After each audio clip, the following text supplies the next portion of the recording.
Buen día. Buen día, profe. ¿Cómo están? Bien.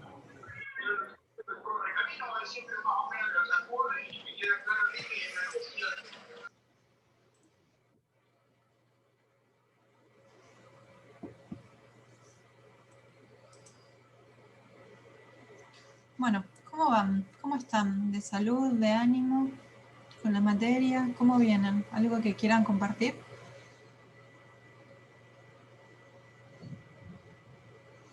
Buen día Alejandro, buen día Ariel. Bueno, me alegro que vaya bien.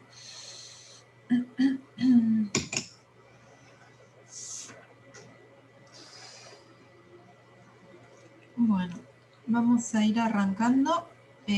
Vieron que les mandé varios mensajes el viernes. El último, creo. En el último. Sí, bueno, no se preocupen por los problemas de conexión, si mientras puedan después acceder, por eso están las clases. Voy subiendo las clases para, bueno, si hay problemas de conexión que puedan verlas después. En uno de los mensajes que les mandé les comentaba que hoy y hoy el miércoles bueno, va a haber unas clases de...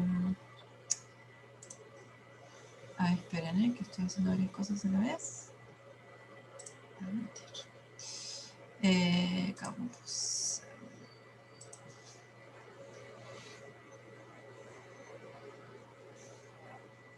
Bueno, dos docentes de la cátedra van a ofrecer unas clases especiales sobre escritura académica. Una es hoy, a esta hora está haciendo, otra va a ser a las 13 y la otra el miércoles 28, o sea, hoy mismo, lunes 26 a las 13 y la última va a ser el miércoles 28 a las 17 horas. Son clases sobre escritura académica que, bueno, sería un poco rever, porque en el caso de ustedes nosotros un poco lo hicimos con la devolución del primer trabajo práctico, trabajar con esas cuestiones de manera, por ahí profundizando un poquito más y de manera más específica, lo van a hacer en estas clases con estas profesoras docentes de la cátedra, para trabajar cuestiones que tienen que ver justamente con la escritura, ¿sí? Siempre partiendo de la idea de la base de que ustedes ya tienen competencias, bueno, de lectura y de escritura, que son, obviamente son válidas y son con las que se manejan, con las que nos manejamos en el día a día, pero que bueno, que luego en determinados ámbitos tenemos que ver que muchas veces tenemos que adecuar esas competencias que ya poseemos para poder comunicarnos en determinados ámbitos. El ámbito universitario, el ámbito académico, cuando hablamos de ámbito académico hablamos de ámbito universitario, tiene reglas bastante estrictas en cuanto a la comunicación y las formas y la formalidad. Entonces, la idea de esta clase que van a dar las compañeras, tiene que ver con eso, ¿no? Como revisar algunas cuestiones como para que estas competencias básicamente de escritura que ustedes tienen las puedan adaptar a los requerimientos básicos del ámbito académico. Por supuesto va a ser un pantallazo, ¿no? Porque es parte de la formación académica de la carrera, ¿no? Ir también aprendiendo cómo nos comunicamos en el ámbito universitario. Pero bueno, tener un pantallazo y ver más o menos por dónde viene la mano muchas veces facilita después el recorrido. Yo en parte un poco lo trabajamos, pero bueno, lo trabajamos con casos muy, muy puntuales que tenían que ver con las respuestas del trabajo práctico de ustedes. Esto va a ser más general en cuanto a todas las cuestiones que pueden aparecer. Y sí, sí, Camila, la clase en principio va a ser la misma, por lo menos la propuesta de las docentes va a ser la misma. Lo que pasa es que después seguramente van a ser distintas porque el intercambio con los alumnos y las alumnas que se conecten pues seguramente va a ser distinto, porque cada clase, aunque la propuesta sea la misma, después según el público va a ir cambiando, pero la propuesta por parte de los docentes va a ser la misma, es decir, es la misma que se va a repetir en distintos horarios para que puedan acceder eh, quienes no pueden por ahí, usted, bueno, por ejemplo ahora, la clase que está haciendo ahora, ustedes no podrían ir en principio porque están acá, y lo ideal sería que no se pierdan esta clase, entonces bueno, tienen la posibilidad de tomarla a las 13 o el miércoles a las 17. Esa es la idea. De todas formas, también van a quedar, el material va a quedar esto está en el campus, ¿sí? En la presentación de la materia en el campus, donde está la información, ahí hay una carpetita que se llama, si no me equivoco, escritura académica, y ahí van a dejar el material de las clases que den. Así que, digamos, si no se pueden conectar en ninguna de las clases, lo interesante de conectarse es, bueno, como esta misma clase, ¿no? Que tienen la posibilidad de consultar ante cualquier duda, que si la ven cuando ya fue grabada, bien, está bien, es una opción, pero se pierde la posibilidad de la discusión, ¿no? Bien, eso por un lado. Por otro lado, les mandé el material para analizar en términos de PERS, quería ver cómo les había ido con eso, cómo les fue con la lectura, leyeron, espero que sí. Preguntas sobre PERS, preguntas sobre lo que vimos. Profe, Sí, Lourdes, decime. a mí me pasó que al momento de leer y subrayar y todo eso, me pareció como que se repetía muchas veces el mismo concepto, o sea, las definiciones.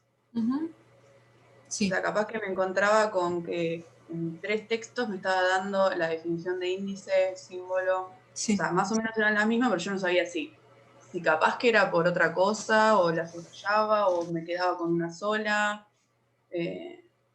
También habíamos quedado que el cualisigmo, sin sigmo, ese no quedaba, ese no lo íbamos a ver. No. ¿Y lo Bueno, de primeridad, segundidad y terceridad tampoco, o sí? a ver, lo que dije es, no es que no lo vamos a ver, no va a haber una pregunta del parcial que sea desarrolle la primeridad, por ejemplo. No va a haber una pregunta parcial que sea desarrolle la primeridad. En eso quedamos. Lo que pasa es que, a ver, por ahí hay una cuestión de cómo lo enunciamos, ¿no?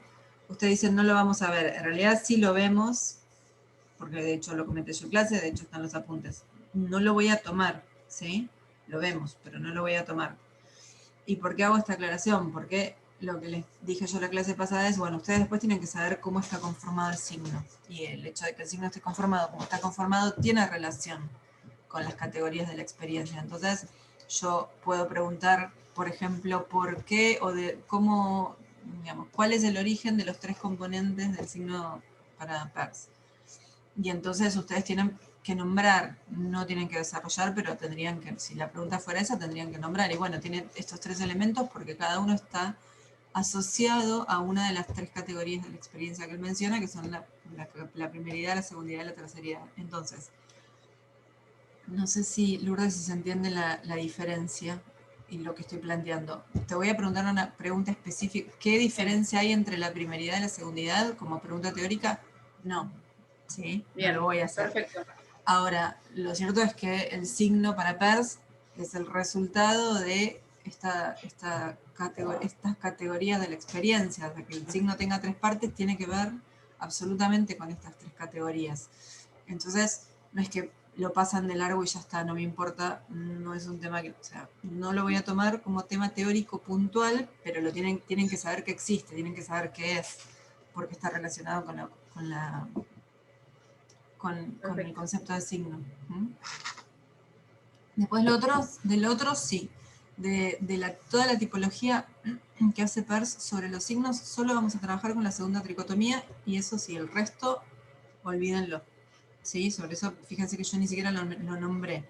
Acá en clase solo nombré y vamos a nombrar y vamos a trabajar con la segunda tricotomía y con eso, y eso va a ser el tema del parcial. Lo otro ni lo nombro, ¿sí? Eso sí, queda de lado.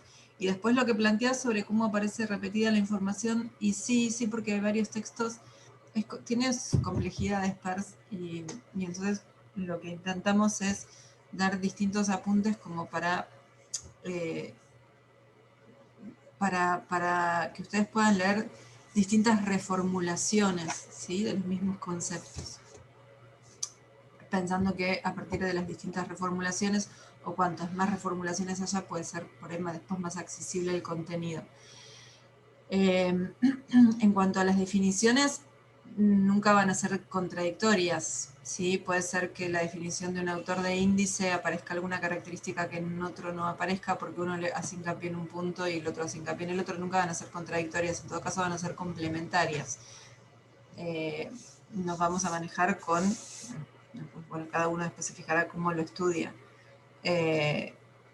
Los puntos básicos de qué es un índice, que no vamos a trabajar hoy porque eso nos quedó fuera de la clase pasada. Sí, pero bueno, quería trabajarlo también en función del análisis que hubieran hecho. Un índice es un tipo de signo con una cierta característica. Después todo lo que podamos agregar va a complementar, ¿sí? Pero lo que es importante es saber por qué un índice es un índice, un icono es... bueno, sí, no importa el orden en el que los nombremos, voy a ponerlo en el orden en el que aparece en la bibliografía. Un icono es un icono por determinadas características, un índice es un índice por determinadas características y un símbolo es un símbolo por determinadas características y son distintos. Eso es lo que importa. Después, dato más, dato menos, ¿sí? Pero está bien, sí, es obvio que encontraste información, la misma información en los distintos apuntes porque son distintos autores hablando de lo mismo. Bien, ¿y cómo les fue con el análisis? ¿Pudieron, a partir de lo que vieron de Peirce, pensar en el análisis de alguna de las imágenes?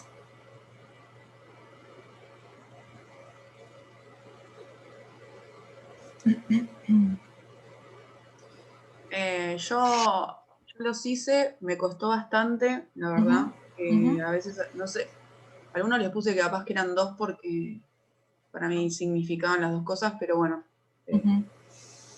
esperemos que esté bien. Bueno, vamos a ver. Entonces, para hacer un repasito sobre lo que vimos la clase pasada, ¿qué nos interesa de Peirce? Entonces, pensando en el parcial, bueno, nos interesa de Peirce poder ponerlo en relación con Saussure, en el sentido en el que estoy haciendo bastante hincapié, y que tiene que ver con que los dos proponen una teoría del signo. Bueno, ¿y por qué entonces son diferentes? ¿En qué se diferencian? ¿Sí? ¿Por qué uno propone un signo con unas características y otro propone un signo con otras características? ¿Con qué tiene que ver esas diferencias? Puede tener que ver con la disciplina de la que viene cada uno, con que Saussure viene del área de la lingüística y Peirce viene del área de la filosofía, que, digamos, cuál es la consecuencia de eso, ¿no? Que uno termina describiendo el sistema de la lengua y el otro termina escribiendo un signo que es todo es signo, ¿sí? Y que lo termina llevando a pensar en una semiosis infinita, todo lo contrario de un sistema, algo infinito que, bueno, incluso hasta habíamos comentado la crítica, ¿no? Que se le puede hacer, que es que si todo es signo, entonces qué cosa no sería signo, ¿no? La definición que propone Peirce, de dónde viene, por qué estos tres elementos, de dónde vienen estos tres elementos, cuáles son estos elementos, digamos, caracterizando la definición y la caracterización que hace Peirce del signo, concentrándonos por ahí sobre todo en el objeto, ¿no? Esta diferencia que hemos hecho, que para mí es importante entre el objeto inmediato y el objeto dinámico, en cuanto al signo como algo que reemplaza, ¿no? Que representa, que reemplaza otra cosa. Y finalmente, el cruza, ahora te respondo, Franco. El cruza, ¿sí? Hace un cruce entre estas categorías de la experiencia y las partes del signo y propone una tipología de la que nosotros nos vamos a quedar solamente con la segunda tricotomía, y en esta segunda tricotomía propone entonces estas categorías de icono, índice y símbolo. ¿Sí? Entonces,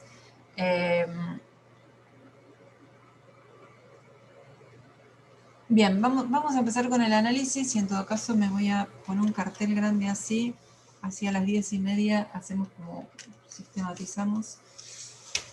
Y no, porque recién me quedé hablando solo, se me terminó la clase y yo estaba hablando solo con los chicos de la comisión anterior porque no controlo el tiempo. En la presencialidad, los docentes podemos andar bastante tranquis con el tema del reloj, porque siempre nos damos cuenta cuando está por terminar la clase, porque los alumnos y las alumnas empiezan a guardar los útiles, ¿no? Cuando empezás a escuchar el ruido de cartucheras y cuadernos que se cierran y los ves, ¿no? Bastante molesto, por cierto, cuando uno está reenganchada hablando y la gente se levanta y se vaya, y claramente es porque está siendo ya el horario de terminar la clase. Acá no los veo guardando los útiles, entonces me voy a poner un cartel. Acá. Tenía que poner el teléfono. Acá y verlo.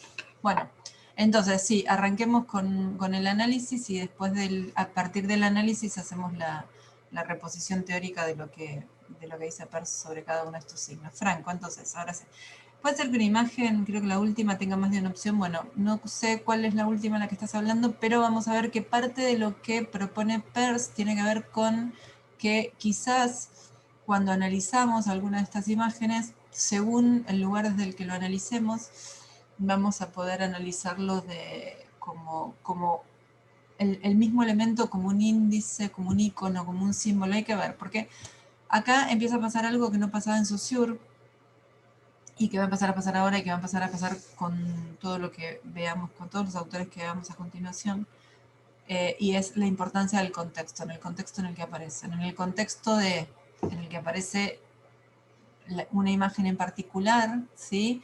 Y la importancia de la comunidad esa en la que se va a generar el interpretante, ¿sí? Recuerden que el interpretante lo habíamos pensado, lo define Peirce, no como un sujeto que interpreta, sino como un nuevo signo que se genera en la mente de alguien. Bueno, ese alguien vive en una sociedad, ¿sí? Y esa sociedad va a hacer que veamos estas imágenes de una manera o de otra. Y si tiene que ver con la sociedad, por lo tanto va a ir cambiando de la misma manera que va cambiando la sociedad. Si se va a ir modificando con el tiempo, de la misma manera que la sociedad se modifica con el tiempo. Entonces, sí, puede ser, y de hecho creo que en la consigna yo les había puesto que puede ser que encontraran imágenes con más de una, vamos a decir por ahora, con más de una lectura. Vamos a ir concretamente a las imágenes y vamos a ver qué me dicen de cada una. Vamos a ir, bueno, vamos a empezar con la que yo creo que es más sencilla. Esperen que tengo que compartir.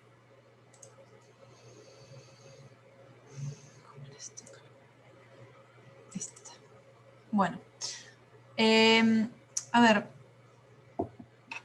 lo que les decía recién, es muy importante el contexto, ¿sí? El contexto en el que cada uno de estos elementos va a aparecer, porque el contexto puede ayudar a analizar, ¿sí? Entonces, tenemos esta imagen, esto la están viendo, ¿no? Porque estoy compartiendo pantalla.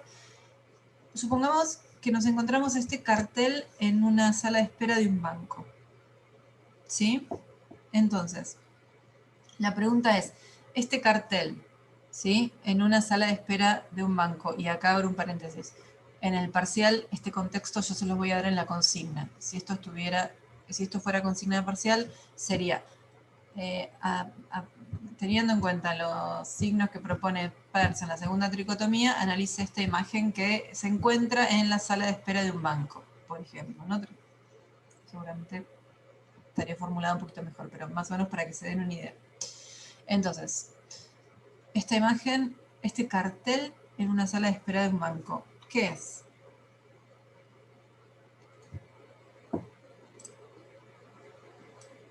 Símbolo. Bien. Entonces, este cartel en una sala de espera de un banco Y voy a agregarles algo. Entonces, como totalidad, si lo pienso como una totalidad, porque ahora vamos a ver que está formado por distintas partes, como totalidad es un símbolo, ¿sí? Entonces yo, Franco, te preguntaría, porque la consigna del parcial además va a ser esta, ¿por qué? ¿Por qué esto es un símbolo?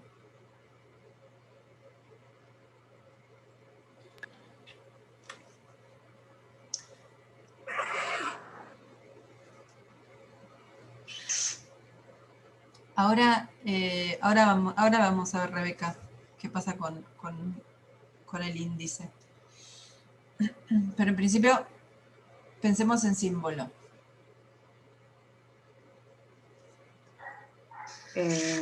Para mí, o sea, un símbolo es una convención o una ley. Ahora, te interrumpo. Para vos Sí, no. Para Peirce, ¿qué es? para Peirce. Sí, es una convención o ley que ponemos entre la sociedad a Ujú, partir de... Más que nada, yo creo que esta foto que estás mostrando, ujú. lo que sería el símbolo sería lo tachado, porque el celular sí es un icono. Bueno, por Un eso símbolo. digo, claro, por eso planteo y agregué entonces, recién cuando lo estaba planteando de nuevo, dije como totalidad es un símbolo, ¿sí? Después vamos a ver cómo está construida esa totalidad. Bueno, está construida evidentemente por un símbolo, que es el círculo rojo tachado, y además un icono, que es lo que nos permite reconocer que lo que está ahí dentro es un celular y no un cigarrillo, por ejemplo, ¿sí? Pero, ¿se entiende, Lourdes? Sí, Bien. Cuando analicemos, ¿sí? Siempre tenemos que pensar en esto. Primero, en lo que estamos viendo como una totalidad, ¿sí? Y en ese sentido, yo no podría contestar, no podría decir esto es un símbolo y un icono. Bueno, no, ¿sí? ¿Es un símbolo o es un icono? Por lo menos este, ¿sí? Eh, y claramente lo que predomina acá es lo simbólico. O sea, yo veo esto y lo que sé no es que hay un teléfono. Lo que sé es que está prohibido hablar por teléfono, porque todo eso es símbolo, todo eso representa la prohibición, ¿sí? Entonces, bueno, si lo desmenuzamos y vamos a ver que lo que está marcando la prohibición es el círculo rojo tachado, porque de hecho lo hemos repetido en otros símbolos similares, y que además adentro tiene un componente icónico que es el celular al que reconozco por sus características, por su parecido, ¿sí? Entonces, volviendo a cómo formular una respuesta, ¿no? Yo les decía, bueno, ustedes tienen que decir esto qué es y después justificar por qué. Entonces, es un símbolo porque, como empezabas a decir vos y te corregí, por esta cuestión de empezar a acostumbrarnos a que en realidad el que está definiendo símbolo acá es Peirce, no nosotros, ¿no? Acostumbrarnos a, y esto es una de las cosas que van a estar explicando en la clase de escritura, no es que para mí es un símbolo. En realidad nosotros acá lo único que estamos haciendo es traer la palabra de los autores, es para Peirce. Peirce es el que define símbolo como este signo que reemplaza su objeto del mundo, al objeto del mundo al que reemplaza, a partir de una convención, hábito o ley, insisto con este tema, sobre todo cuando empiezan a aparecer acá algunos símbolos como este, por ejemplo, que tiene que ver con la prohibición. No nos confundamos ley con marco legal de algo. Esto no tiene que ver con la ley de la Constitución. Ley en tanto convención, ¿sí? Ley en tanto habitualidad, no es una ley que va a aparecer escrita en un reglamento, ¿sí? Entonces, es un símbolo porque desde la perspectiva de Peirce, un símbolo es un tipo de signo que reemplaza a partir de un hábito, ley o convención. Y en este caso estamos observando que el símbolo de prohibir se establece por convención. ¿De qué manera? Y porque cada vez que veamos un círculo rojo tachado, vamos a saber que eso, porque sí, por convención, porque se estableció de esa manera, establece una prohibición, ¿sí? Y la verdad es que es interesante, sobre todo es interesante analizar imágenes desde la perspectiva de Peirce porque nos permite analizar un montón de cuestiones que tienen que ver justamente con nuestra percepción del mundo y con nuestra posibilidad de conocer el mundo, ¿no? A partir de signos. Cuando les comentaba también a los chicos de la comisión anterior que cuando damos esta clase en la presencialidad, yo llevo estas imágenes muchas veces, tengo impresora en blanco y negro, y muchas veces además le saco fotocopias para repartir entre los alumnos, entonces también son fotocopias en blanco y negro. Entonces le digo, bueno, y acá, esto, bueno, no sé, sí, qué sé yo, sí, porque está el símbolo de prohibir, porque todos sabemos que el círculo rojo tachado es el símbolo de prohibición, ¿sí? Y me parece súper curioso cómo en realidad yo estoy mostrando una fotocopia que está en blanco y negro, ¿sí? Y los alumnos, las alumnas dicen, es el símbolo de prohibido es el círculo rojo tachado. Y están viendo una fotocopia negra. ¿Mm? O sea, a tal punto tenemos naturalizados e internalizados algunos símbolos que vemos rojo donde está negro, ¿sí? O sea, a ese nivel me parece que es bastante... No sé, a mí me llamó mucho la atención cuando sucedió eso, ¿no? Cómo los tenemos tan internalizados estos símbolos en este caso, que hasta los vemos cuando no están, digamos, podemos reponer el elemento faltante, en este caso el color. Bien, entonces, hasta acá se entiende, o sea, por un lado, entonces, es un símbolo porque, o sea, si lo analizamos desde la perspectiva de Peirce, es un símbolo, porque Peirce define símbolo como aquel signo que reemplaza el elemento del mundo al que está reemplazando a partir de una regla, convención o hábito. Y acá sabemos que el círculo rojo tachado, ¿sí?, convencionalmente establece una prohibición como totalidad. Además, dentro de este símbolo, lo que aparece tachado es un teléfono. Reconocemos que es un teléfono porque es un icono. Y Peirce define al icono como aquel elemento del mundo que reemplaza a su objeto, al que reemplaza a partir de su parecido, su parecido, su semejanza. ¿Sí? Establece con el objeto del mundo al que está reemplazando una relación de semejanza. Y yo reconozco acá un teléfono por su parecido con un teléfono de la realidad. Siempre, como decía Peirce, algunos rasgos, ¿no? Bien. Pero ahí Rebeca está diciendo que es un índice. Y entonces te pregunto, Rebeca, ¿por qué, desde tu perspectiva, esta imagen podría ser un índice? O sea, esta foto podría ser un índice en este contexto del que estamos describiendo. Está bien, podría ser. Decime por qué.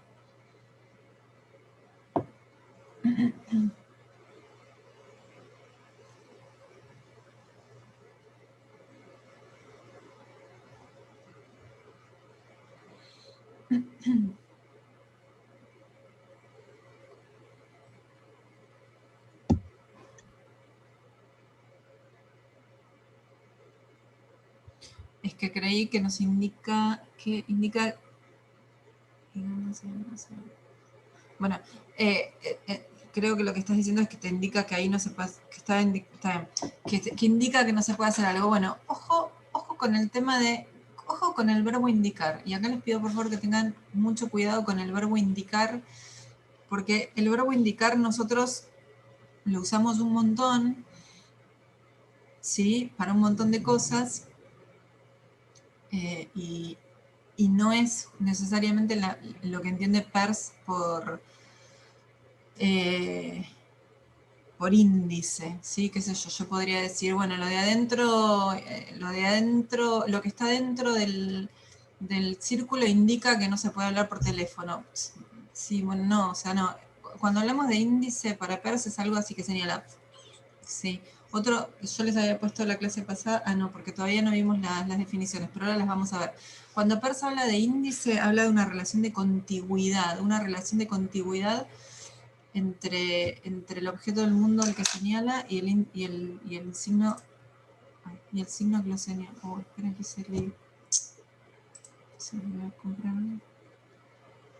¿Dónde está? Oh, vamos a pasar por todas. Les estaba diciendo, el índice sí establece una relación de contigüidad entre elemento del mundo, objeto del mundo y signo, ¿sí? Una relación de contigüidad en el sentido de que el signo señala al objeto del mundo, ¿sí? Como por ejemplo, bueno, el ejemplo que ponemos siempre para explicar esto de Peirce es el de la nube negra, que señala, indica que va a llover, ¿sí? El fuego como índice, el humo como índice de fuego, ¿no? El humo indica que hay fuego. La fiebre indica que hay enfermedad, la fiebre indica que hay una infección, ¿sí? La fiebre es un síntoma, es un índice que me indica que hay infección. Esto es, la relación es de contigüidad en el sentido de que si no tenemos objeto del mundo, no tenemos índice. El índice nos lleva al objeto del mundo. Si yo tengo fiebre, necesariamente ahí hay una enfermedad, si no, no tendría fiebre. Si yo tengo humo, necesariamente es fuego, si no, no tendría humo. En ese sentido de una relación de contigüidad, de cómo uno señala al otro, y si lo linkeamos con la categoría de la experiencia con la segundidad, ¿sí? Esto que planteaba Peirce de la experiencia, ¿sí? En el índice, el objeto del mundo y el índice que lo señala comparten la misma experiencia, ¿sí? Entonces, por eso algo puede ser índice. Y la verdad es que la mayoría de los ejemplos que propone Peirce para hablar de índices son ejemplos de la naturaleza, ¿sí? En general los índices son índices naturales. Por ejemplo, el ruidito de la panza cuando se acerca el mediodía, ¿no? Cuando nos hace ruido la panza es índice de que tenemos hambre, ¿sí? Si no hay hambre, no hay ruidito. Entonces, todos tienen que ver con algún tipo de fenómenos naturales. Ahora bien, también puede haber signos que funcionen de una manera indicial, ¿sí? ¿Esto qué quiere decir? Que esto mismo que nosotros estamos analizando como símbolo, porque de hecho es un símbolo, ¿sí? En algún contexto puede funcionar como índice. Y entonces acá sí Rebeca, con toda esta explicación, esto en una sala de espera de un banco también cumple una función indicial. Yo haría esta salvedad, ¿no? Más que decir que es un índice, diría que cumple una función indicial, porque está indicando que acá, en la sala de espera, no se puede hablar por teléfono, ¿sí? Que si me voy afuera, sí. Si me voy afuera y hablo por teléfono, no pasa nada. Si estoy adentro y saco el teléfono, lo más probable es que venga el señor de seguridad y me diga que lo tengo que guardar, ¿sí? Entonces, ahí está cumpliendo una función indicial. Pero si yo me encuentro este mismo gráfico, esta misma foto, en un manual, no sé, el manual del guarda de seguridad de los bancos. No sé si existe algo así. Supongamos que exista. Si el señor o la señora que van a trabajar como seguridad en un banco tienen que leer un manual para formarse para ser de seguridad en ese banco, ¿sí? Y entonces me encuentro esta foto en el libro. Ahí en el libro no va a tener una función indicial, porque el señor o la señora cuando están estudiando y ven la foto, no dicen, ay, tengo que dejar el teléfono, no puedo hablar, está prohibido. No, está como ejemplo. Ejemplo de lo que sucedería si alguien agarra el teléfono en la sala de espera del banco. En el libro tendría una función meramente simbólica, solamente simbólica, ¿sí? Ahora, esto mismo, en una sala de espera en un banco, además de símbolo, tiene una función de índice. ¿Se entiende esto? Sí. Yo había puesto como que indicando una regla del espacio al que se está ingresando. O sea, que también era índice, pero digo, indicando que era una regla del espacio. ¿Sabes lo que pasa? Es que indicar una regla, ¿qué es indicar una regla? Si algo te está indicando una regla, si esto te está indicando una regla, vos misma estás diciendo que es un símbolo, ¿sí?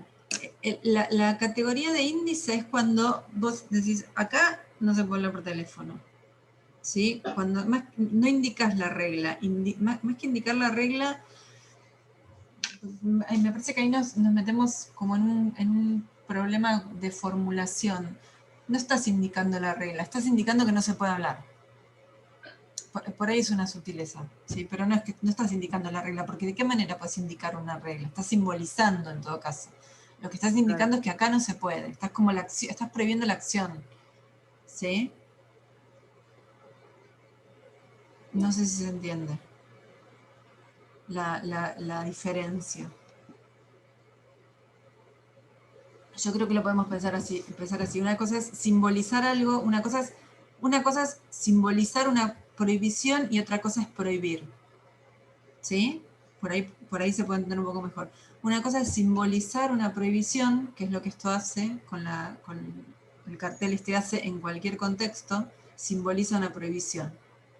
Ahora, en el banco, además de simbolizar, porque por supuesto que también está simbolizando la prohibición, además de simbolizar la prohibición, prohíbe.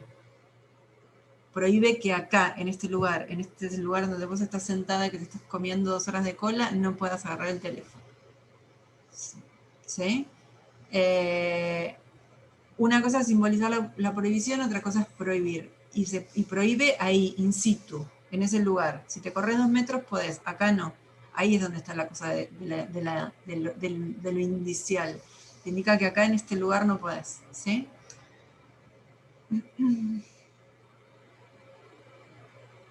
Aplicar más las definiciones más que el sentido común de lo cotidiano. A ver, Franco.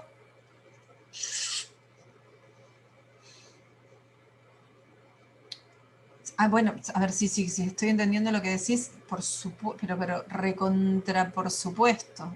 No sé si existe la expresión recontra por supuesto, si no existe la invento para contestarte.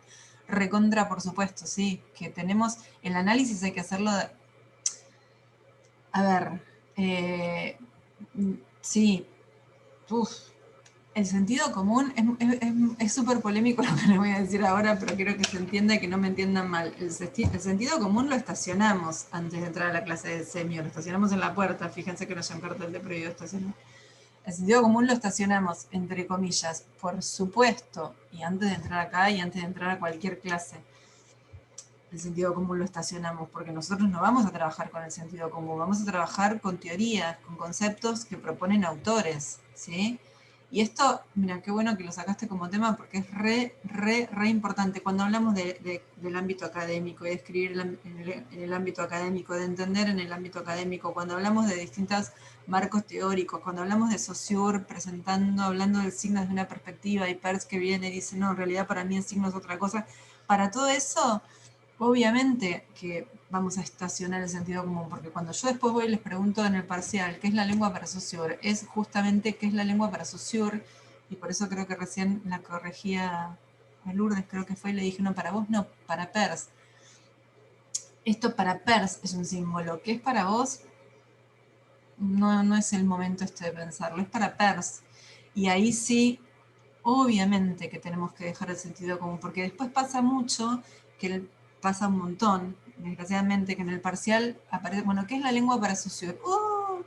Párrafos y párrafos de la lengua, que cuando somos chiquitos y hablamos y nos permite comunicar las emociones, y entonces hay escritores que con la lengua, no sé qué cosa, y eso está contestado, vamos a decir, desde el sentido común. La lengua, la diferencia entre lengua y habla, y la lengua es lo que yo estudio cuando hago gramática y el habla es lo que me permite charlar con los vecinos. Eso es contestar desde el sentido común y no es Saussure, ¿sí?